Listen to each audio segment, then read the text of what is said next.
Hello! I would like to present to you an article by historian Ersat Karibay about the Huns. You might ask, why only with one image? Because we must follow YouTube's strict rules. The Huns were the ancestors of today's Kazakhs, the people of Kazakhstan, and they once conquered all of Eurasia.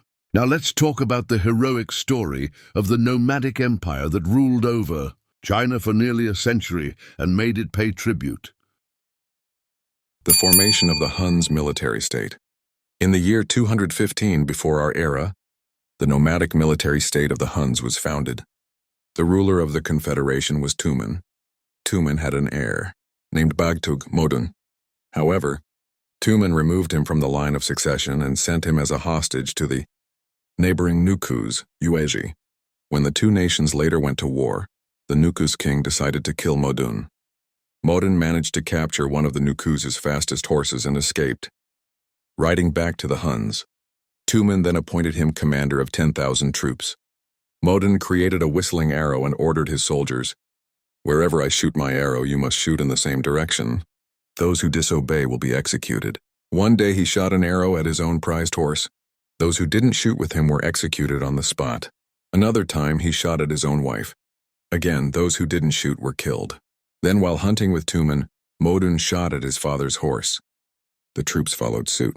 Finally, Modun shot at Tumen himself. The troops rained arrows upon him and killed the ruler. Modun now realized that his troops had become a strict, disciplined force. He then executed all ministers who refused to submit, as well as stepmothers and princes who posed a threat to his throne. He took complete power. When the eastern Hu Donghu heard Modun had taken the throne, they sent envoys asking for his famous horse. His ministers said, "We must not give away the sacred horse." But Modun replied, "They are our neighbors. Can't we even spare them a horse?" He gave the horse away.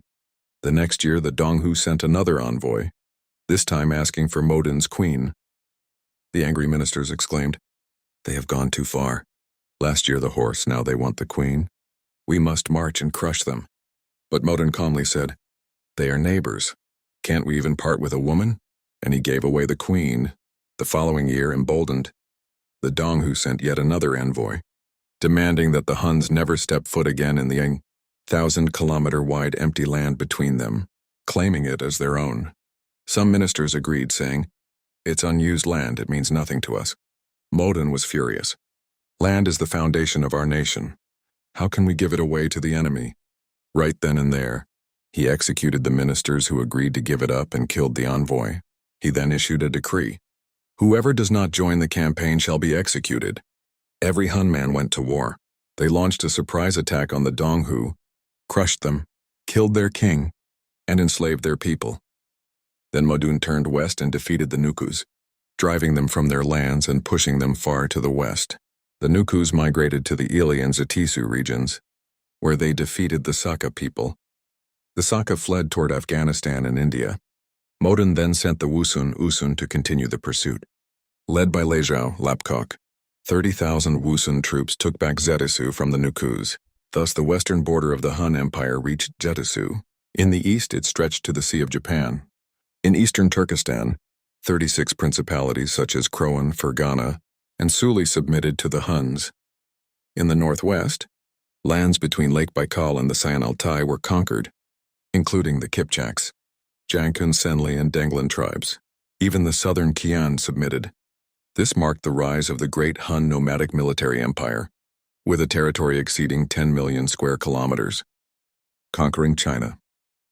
In the year 200 before our era, a decisive and historic war broke out between the Han Empire of China and the Huns. The Qin dynasty had already collapsed. Liu Bang, who had been on the throne for 7 years, marched with 320,000 soldiers against the Huns. The Chinese historian Sima Qian describes the war like this. Upon hearing that the Huns had surrounded the city of Ma Yi, Han Gaozu, Liu Bang himself led 320,000 troops on a campaign. Maodun pretended to retreat north, drawing the Han army after him. As they pursued into the colder northern lands, winter came. When they reached Mount Baiding, Maodun surrounded the Han army with 400,000 cavalry. To the west, white horses. To the east, dark blue horses. To the north, brown horses. To the south, chestnut horses. The army was fully encircled. Within 1 week, frostbite struck the hands and feet of 3/10 of our troops. In great distress, our emperor sent an envoy with bribes to the Xiongnu queen.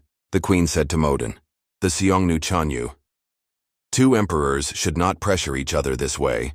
Though you have taken the Han lands, you will not be able to hold them. They too have sacred spirits that protect them. Great Chanyu, you should reflect." The Chanyu agreed and opened one side of the encirclement. Our army withdrew through that gap. Later, Lu Jing was sent for negotiations. Summary. This was during the reign of the fierce Emperor Han Wudi, who dedicated his life to fighting the Xiongnu. The account was recorded 80 years after this war. Because of this, Sima Qian, the historian, fell out of favor with Emperor Wudi and was castrated. As a court historian, he tried to cover up the humiliating history of the emperor's ancestors. The defeat was recorded, but they claimed it was due to being outnumbered. 400,000 Xiongnu troops versus 300, 20,000 Han and harsh weather. However, in later wars, the Xiongnu were never known to have more than 140,000 troops. Even in 1211 and 1216, Genghis Khan, with only 100,000 troops, crushed 400,000 Jin soldiers.